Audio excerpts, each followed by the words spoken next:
Manager ఏమో ఆఫీస్కి రమ్మంటున్నాడు. Friends ఏమో థాయిలాండ్ ట్రిప్ ప్లాన్ చేశారు.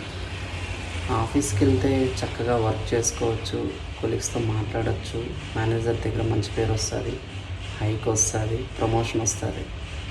అదే థాయిలాండ్ వెళ్తే బ్యాంకాక్, వాకింగ్ స్ట్రీట్స్, మసాజ్లు, బీచ్లు, బికినీలు.